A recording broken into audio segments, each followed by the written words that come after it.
बिस्मिल्लाहिर्रहमानिर्रहीम। अस्सलाम वालेकुम दोस्तों, ये वीडियो काफी खास होने वाली है। इसमें हम काफी इंटरेस्टिंग सी चीजें डिस्कस करने जा रहे हैं। ईरान के हवाले से, फ्रांस के हवाले से, इंग्लैंड के हवाले से, इंडिया के हवाले से और ताजिकिस्तान के हवाले से, और देखेंगे कि कितने सुधरे हुए बच्चे हैं ये सब और कितना अच्छा काम करते हैं दुनिया के लिए, कितनी अच्छी खिदमत की है इन्होंने और अफगानिस्तान के मामले में इनके क्या इंटरेस्ट है। सबसे पहले जी आते हैं ईरान के हवाले से। इराक और ईरान की कभी बनी नहीं, जिसकी वजह से सद्दाम हुसैन को उड़ाने में सबसे बड़ा हाथ ईरान का था। अमेरिकन का पहले नंबर पे, दूसरे नंबर पे ईरान का, क्योंकि हम सबको पता है ईरान ने ही अमेरिका की मदद की थी, इंटेलिजेंस शेयरिंग की थी सद्दाम हुसैन को उड़ाने में। उसके बाद इराक का क्या हशर है हम सबके सामने है। आज भी इराक नहीं सुधरा। सीरिया का क्या हशर है आज हम सबको पता है। यहाँ पर अगर एक एलितशी कम्युनिटी को थोड़ी सी जरब भी आ जाए तो ईरान चीख उठता है, लेकिन सीरिया में पूरे 70 लाख इंसान अगर यूं मैं कहूँ सुन्नी स्कूल ऑफ थॉट से दरबदर होकर रह गए और कोई फर्क नहीं पड़ा। लेकिन एक एलितशी को थोड़ी सी जरब आ जाए तो कितना कोहराम मचा देता है ईरान के, पूरा जुल्म हो गया, बर्बादी हो गई, ये हो गया, वो हो गया।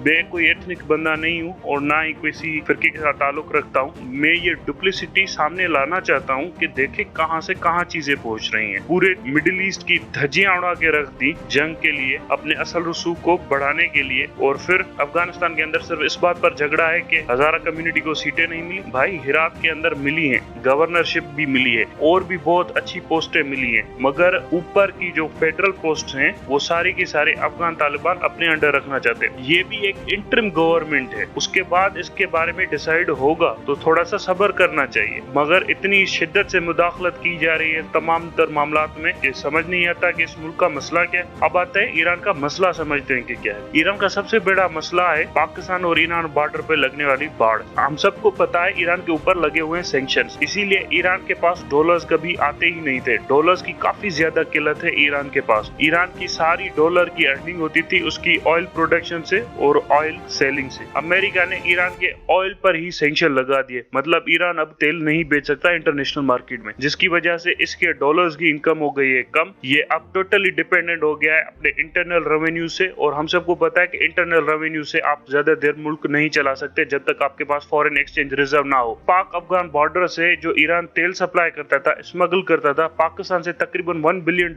एनुअली जाता था ईरान को, और यही सारा तेल सप्लाई किया जाता था अफगानिस्तान को। वहां से भी ईरान को $1 बिलियन आ जाता था। अफगानिस्तान से तमाम तर पानी की जो नदियां हैं वो बहती थी ईरान के अंदर। यूं समझ ले ईरान का टोटल एग्रीकल्चर डिपेंड करता था अफगानिस्तान के फ्लो से, अफगानिस्तान की नहरों पर। अगर उन पर डैम बन जाता है तो ईरान के पास पानी नहीं पहुंचेगा। और यहाँ पर भी एक बहुत बड़ा मसला है कि अफगान तालिबान ने फिलहाल तो पानी छोड़ दिया था पेट्रोल के बदले में, मगर अब अफगान तालिबान ये पानी कभी भी बंद कर सकते, काबिले कबूल नहीं है, जिससे ईरान की मैशत को ठीक ठाक नुकसान पहुंचता है। यूं कह ले सेक्शन के दौरान ही ईरान की मैशत को तकरीबन $3 से $4 बिलियन का नुकसान पहुंच रहा है, क्योंकि तालिबान के आने के बाद स्मगलिंग होगी नहीं तो ईरान के पास बहुत कुछ नहीं जा सकता। $3 से $4 बिलियन का इसका एनुअल नुकसान होगा। अब आते हैं ड्रग ट्रेडिंग के ऊपर। हम सबको पता है हिरात में एक ईरान का वारलोड बिठाया हुआ था, और वो वारलोड वहां से ड्रग्स बेचता था ईरान को, और ईरान यहाँ से यूरोपियन और अदर अफ्रीकन कंट्रीज में बेचता था, और वहां से वो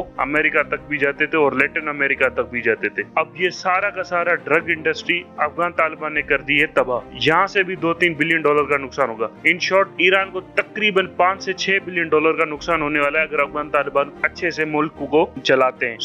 ईरान रखना चाहता है अपनी प्रॉक्सी, और उस प्रॉक्सी के थ्रू तालिबान को करेगा वो कन्विंस के भाई आप हमारे इकोनॉमिक इंटरेस्ट को ना हर्ट कीजिए, आप ड्रग्स पर थोड़ा हल्का हाथ रखिए और ये और वगैरह। ईरान का तो फड्डा ये सिंपल सा है कि उसके इकोनॉमिक प्रॉब्लम बढ़ जाएंगे। अब आते हैं दूसरे मुमालिक की तरफ। उनमें से सबसे आगे है आपका फ्रांस। फ्रांस क्यों आगे है और फ्रांस क्यों सेफ जोन बनाना चाहता है अफगानिस्तान के अंदर? इस मुल्क की थोड़ी सी तारीख समझ लीजिए। फ्रांस वो वाहिद मुल्क है जो अफ्रीका के अंदर मुदाखलत करता रहा है और कर भी रहा है इस वक्त तक। जानते हैं क्यों? क्योंकि वो अफ्रीका के रिसोर्सेज एक्सप्लॉइट कर रहा है। आप सबको पता होगा फ्रांस ने लिबिया की गवर्नमेंट को जब ओवरथ्रो किया था और ये प्रॉमिस किया था लिबियन अवाम के साथ कि हम आपको जमहूरियत देंगे, हम आपको आजादी देंगे, फ्रीडम ऑफ स्पीच होगी, फेयर स्पीच होगी, ये फलां ढिगना ड्रामा घटिया लोग। आज लिबिया की हालत देखें, क्या है लिबिया के पास? कुछ भी नहीं। वजह फ्रांस को लिबिया का ऑयल एक्सप्लॉइट करना था। यूरोपियन मुमालिक डाके मारकर ही पैसे बनाते, मैशत बनाते, उसके बाद हमें दिखाते हम तो जी इकोनॉमिक पावरफुल कंट्रीज हैं,